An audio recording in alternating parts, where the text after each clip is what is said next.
N'avez-vous jamais eu peur? Tout le monde a eu peur au moins une seule fois dans sa vie. Rose Mélène est là pour nous guider dans une réflexion, une prédication qui a pour titre « N'aie pas peur ». Si vous avez des questions, un pasteur se tient dans le chat. Bienvenue dans Église Ensemble.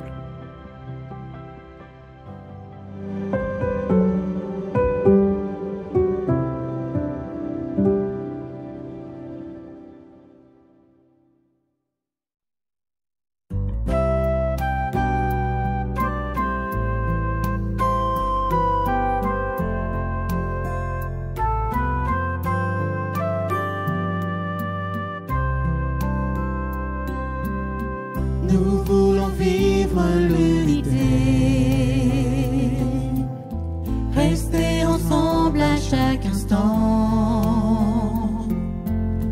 surtout ne pas nous séparer, continuer d'aller de l'avant.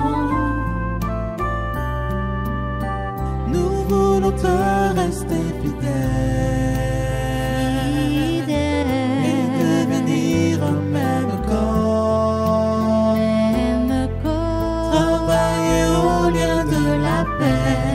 Marcher toujours dans le même esprit,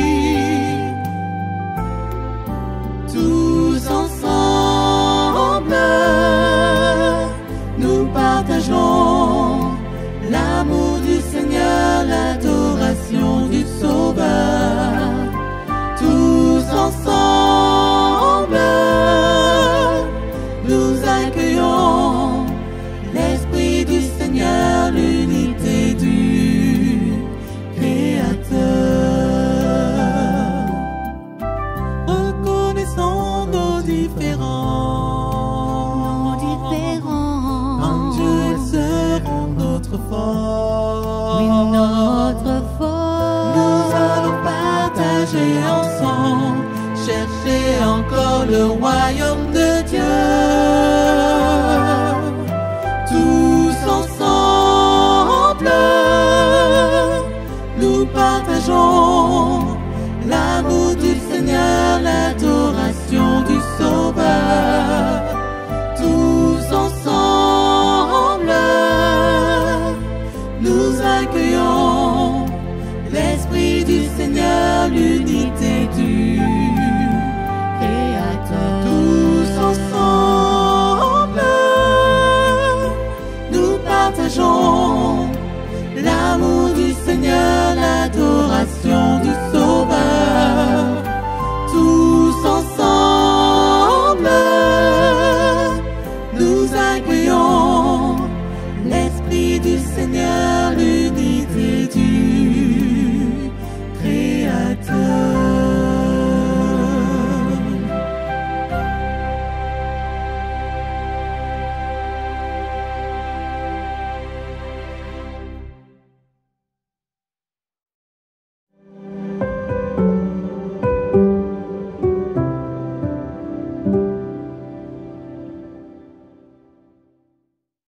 Il faut parfois des circonstances spécifiques, délicates, difficiles, pour que nous prenions conscience de la protection que Dieu nous assure.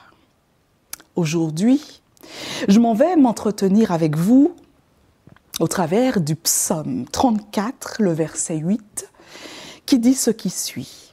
« L'ange de l'Éternel campe autour de ceux qui le craignent, et il les arrache au danger. » Le titre de notre réflexion de ce matin est « N'aie pas peur. Ceux qui se trouvent avec nous sont plus nombreux que ceux qui sont avec eux. » Prions. Père, parle à nos cœurs. Convainc-nous, encourage-nous, fortifie-nous. Et donne-nous cet élan qui nous permet d'affronter les vicissitudes de la vie, aujourd'hui et pour toujours, nous te prions. Amen. David a écrit le psaume 34 à une période de sa vie où il a eu le sentiment d'être au-devant d'un tel danger qu'il a utilisé la ruse plutôt que de placer sa confiance en Dieu.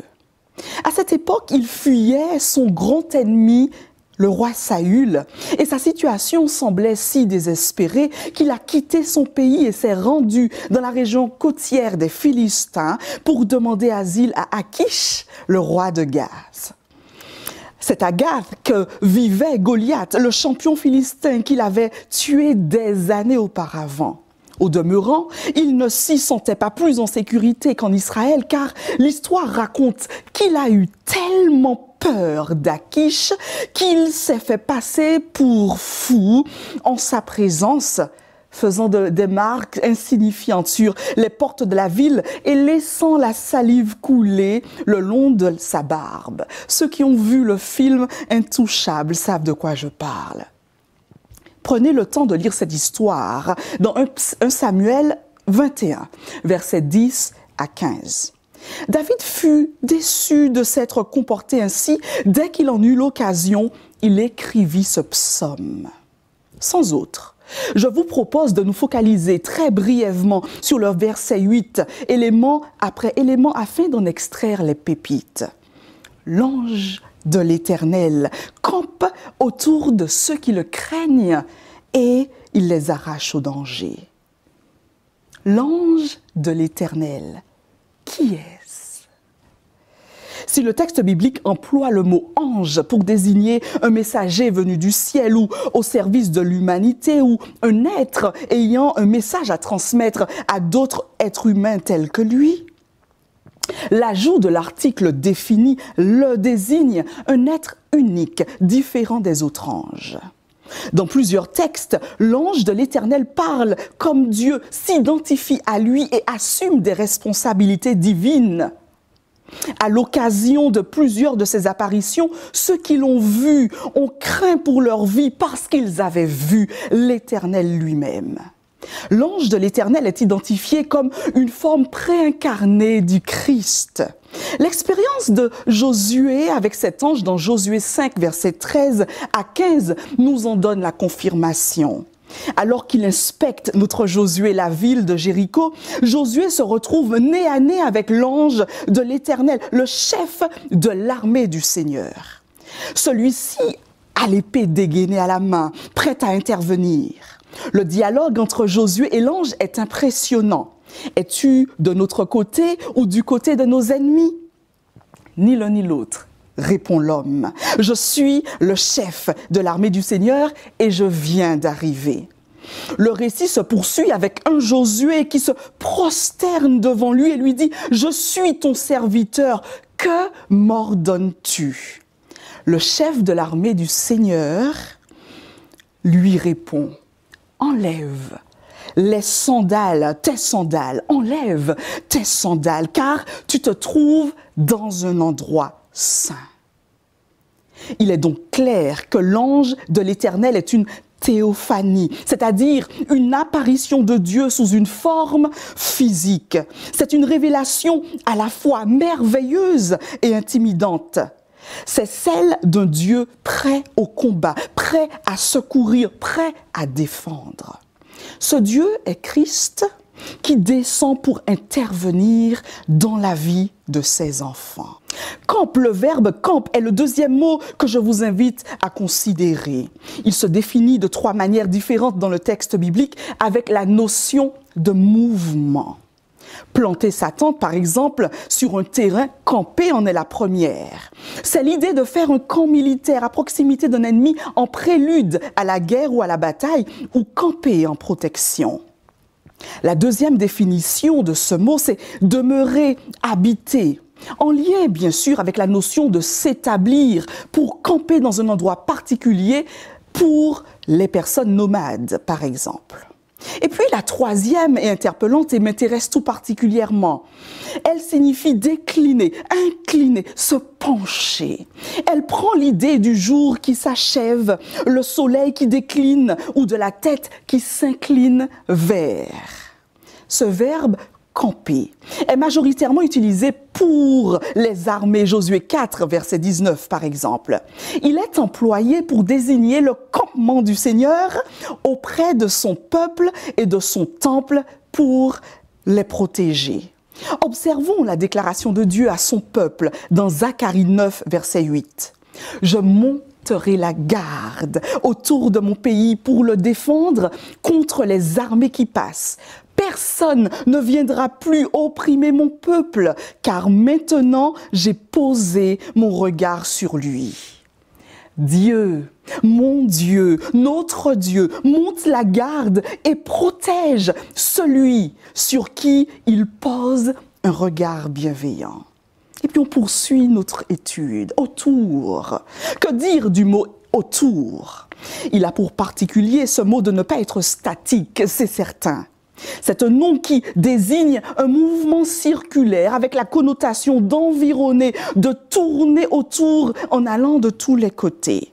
Pour illustrer cette image, rappelez-vous, lorsque Dieu demanda à l'adversaire s'il avait remarqué son serviteur Job, irréprochable et d'une grande fidélité, l'accusateur lui avait répondu désabusé. « Si Job t'est fidèle, est-ce gratuitement ? Ne le protèges-tu pas de tous côtés, comme par une clôture, lui, sa famille et ses biens ?» Cela évoque donc le fait que quel que soit le lieu de provenance de l'attaque, Dieu est suffisamment alerte dans sa toute présence pour la déjouer. De ceux qui le craignent. Nous sommes accoutumés à entendre le mot « craindre ». La crainte de l'Éternel est le commencement de la connaissance, est une utilisation célèbre de ce substantif dans Proverbe 1, verset 7. Mais que signifie craindre?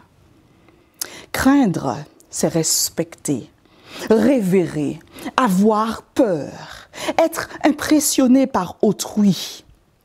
Le célèbre récit du quasi-sacrifice de Dieu a prouvé à Dieu qu'Abraham le craignait par-dessus tout, Genèse 22, 12. Dans le texte biblique, les personnes qui craignent Dieu sont considérées comme fidèles et dignes de confiance car cette crainte les contraignait à croire et à agir moralement. Les sages-femmes de Pharaon craignaient Dieu et ne tuaient pas les nouveau-nés hébreux. Exode 1, 17, 21. La crainte de l'Éternel est également étroitement liée à l'observation des décrets et des lois de Dieu, selon Deutéronome 6, verset 2. Le point de focalisation, selon moi, dans ce texte est donc mis dans ce terme. Si l'amour de Dieu est inconditionnel selon David, son intervention est conditionnelle. Dieu est prêt à tout. Dieu est prêt à tout pour nous offrir une protection rapprochée, tel un garde du corps avec le super pouvoir du don d'ubiquité, de simultanéité. Dans son omniprésence, il peut intervenir dans notre vie de tous côtés, de toutes les manières possibles. Cependant, la condition est que nous le révérions au point qu'il prenne toute la place dans nos cœurs et dans nos vies. Et puis, le verset s'arrête ou se termine en disant « Il les arrache ». Le dernier élément à considérer ensemble est celui-ci. En effet, le mot danger n'existe pas dans l'hébreu. Il les arrache du danger qu'on rajoute en français. Il est uniquement rajouté par les traducteurs. Il est à noter que la palette de définition du verbe est remplie de profondeur. Il signifie à la fois tirer, préparer, délivrer, mais aussi équiper pour la guerre. Autant il est utilisé pour exprimer l'activité de retirer, comme cela se produit dans l'allaitement, Lamentation 4, 3, ou d'enlever une chaussure, Deutéronome 25, 9, ou encore envoyer à un autre endroit, Lévitique 14, verset 40, se retirer d'une foule, Osée 5, 6, ou bien retirer ou délivrer d'un danger, 2 Samuel 22, 20. Toutefois, le sens premier du mot est celui de renforcer ou de fortifier. Ésaïe 58, verset 11. De manière significative, ce mot véhicule la notion de prendre les armes pour la bataille. Nombre 31, verset 3, ou de se préparer à un état général de préparation militaire, Josué 4, 13.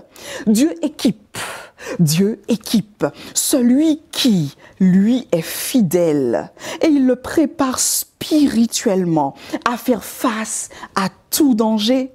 Il y a donc une notion de participation du fidèle qui ne reste pas inactif à attendre l'intervention divine, mais qui se met au diapason, en condition pour recevoir la nourriture spirituelle afin de porter les armes du chrétien.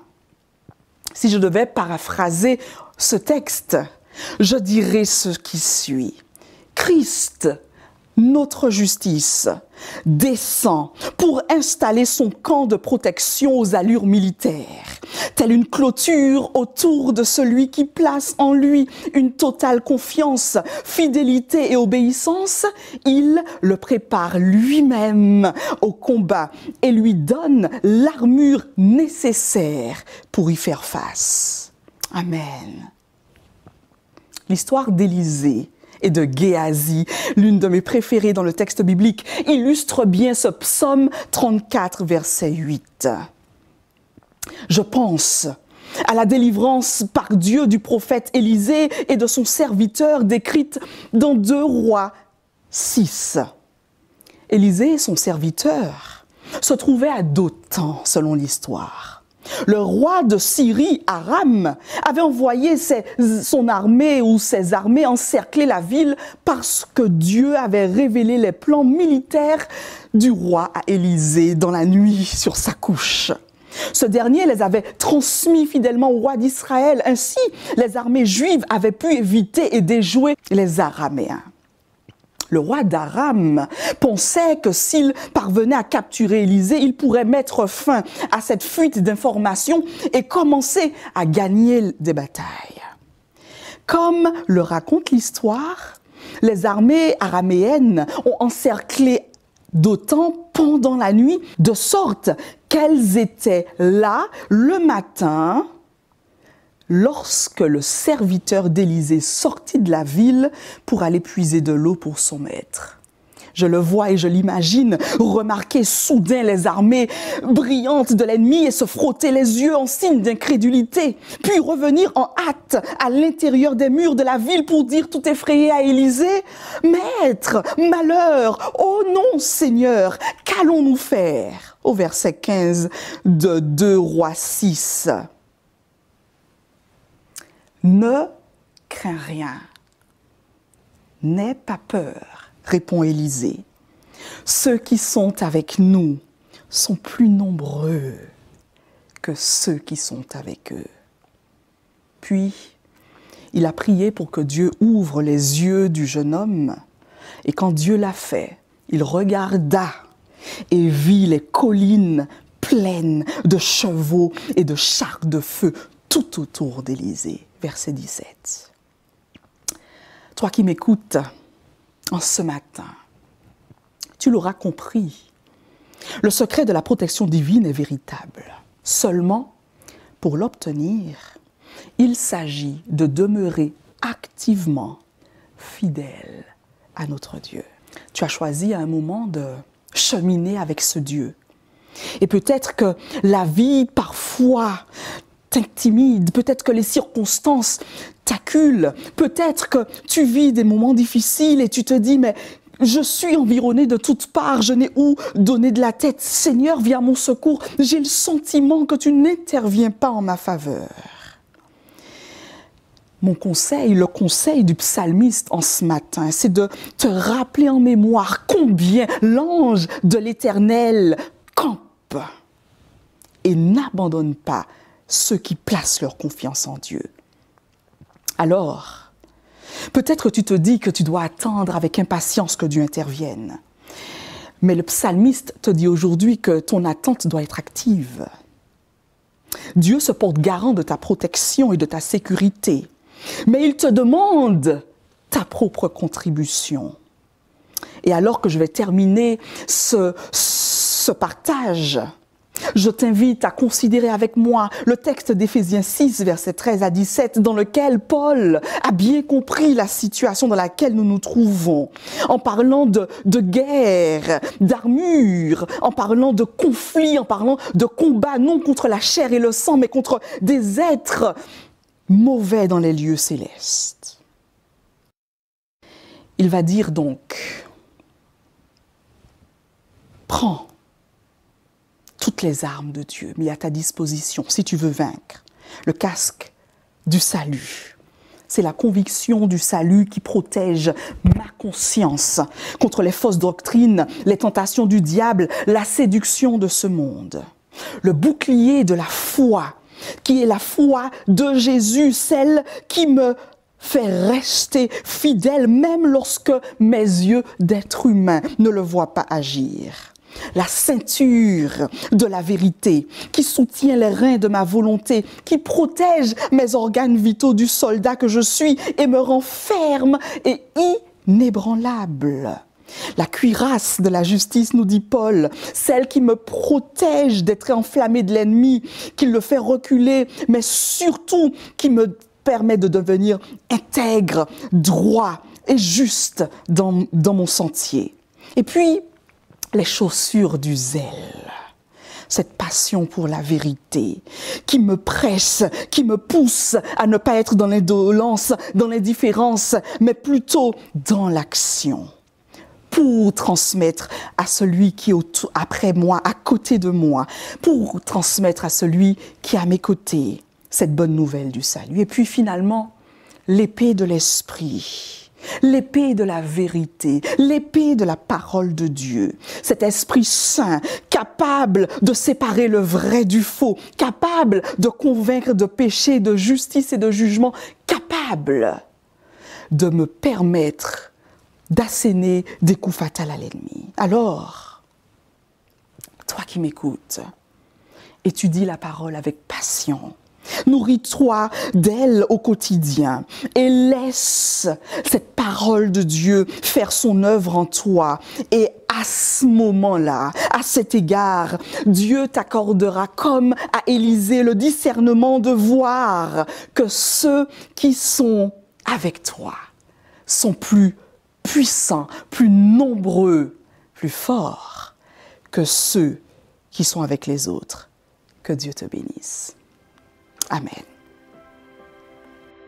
Merci à Rose Mélène pour ce temps de partage. Si vous n'êtes pas encore abonné, je vous invite à le faire. Si vous le voulez, vous pouvez donner vos offrandes en cliquant dans le lien qui se trouve en description. Bon sabbat et à la semaine prochaine.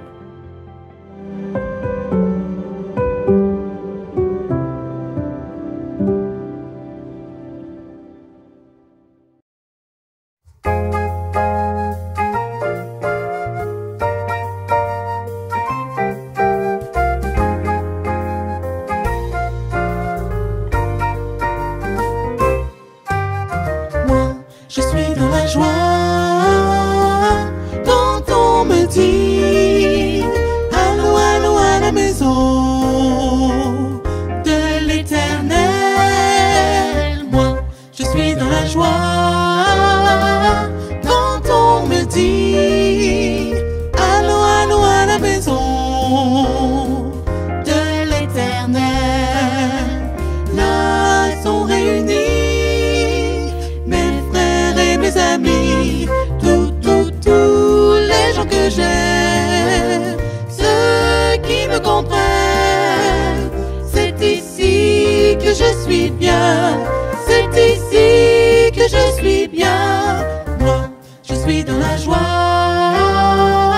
quand on me dit allons, allons à la maison de l'Éternel. Moi, je suis dans la joie quand on me dit allons, allons à la maison de l'Éternel.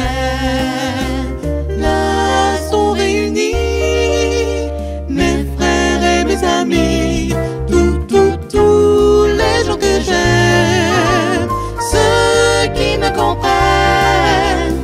C'est ici que je suis bien, c'est ici que je suis bien. je suis bien. C'est ici que je suis bien. C'est ici que je suis bien. C'est ici que je suis bien. Moi, je suis dans la joie.